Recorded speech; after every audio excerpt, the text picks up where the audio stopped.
Suzuki looks set to leave MotoGP at the end of 2022. Whilst this is yet to be officially announced, the rumours are getting stronger that Suzuki will leave MotoGP at the end of this season.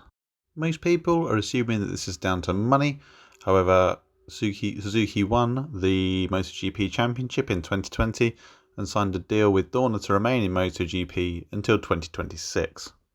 Dorna, the MotoGP promoter, of course, reminded them of their obligations on Tuesday, citing that they can't unilaterally just decide to leave, but also pointed out that if Dorna and Suzuki could reach an agreement, they could be allowed to go. Where does this leave the riders and all the team members? Johan Mir has been linked to Repsol Honda several times, most likely taking Pol Espargaro's seat, but it does depend if Pol's out of contract at the end of this year. I've not yet seen much information about where Alex Rins could end up, but he's certainly one of the faster riders on the grid at the moment, and I'd say stock's at a pretty decent price, so I'm sure he'll be able to pick up a good ride. But then where does that leave all of the team members? Livio Supo has only just been hired by Suzuki, so will they just disband into the MotoGP paddock or the Moto2 paddock?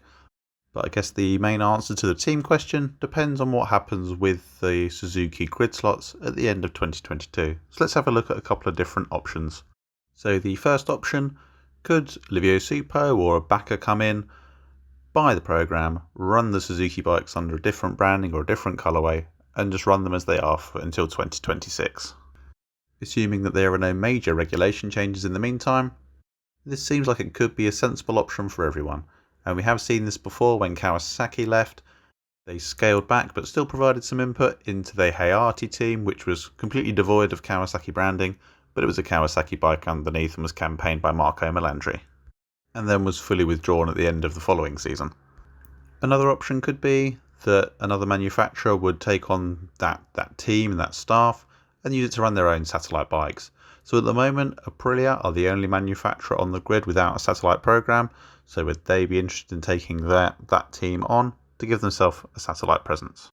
Another option could be someone like a particularly well-funded Moto2 or Moto3 team could come up and either run a satellite team or buy the Suzukis and run them in their own branding. Somebody like Mark VDS, who has been in the Premier class before, or another very well-funded Moto2 or Moto3 team. And one final option, Dorna have mentioned that they have several other brands that are interested in coming into MotoGP. Of course, Dorna would say that, puts them in a stronger bargaining position. When you actually sit down and think about it, which other brands would really be interested in going to MotoGP? Kawasaki aren't there at the moment, having left over 10 years ago. They're cleaning up in superbikes. There's no motivation for them to come back.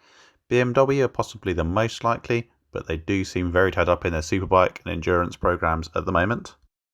Another brand is Triumph, but I don't see them having the budget to go for a full MotoGP season, especially as they're already supplying all of the engines to the Moto2 Championship.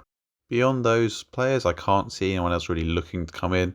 Possibly MV Augustus just brand it as one of theirs, as they love making poor financial decisions.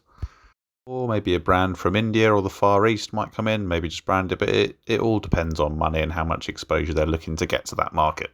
But what do you think? Let me know in the comments down below. Do you think Suzuki will stay? Do you think it'll get bought out, run under another brand? Do you think it'll be a satellite team? Do you think another brand will come in and develop their own bike from scratch? Let me know in the comments down below, and if you like this sort of content, give it a like and a subscribe because that really helps the channel grow.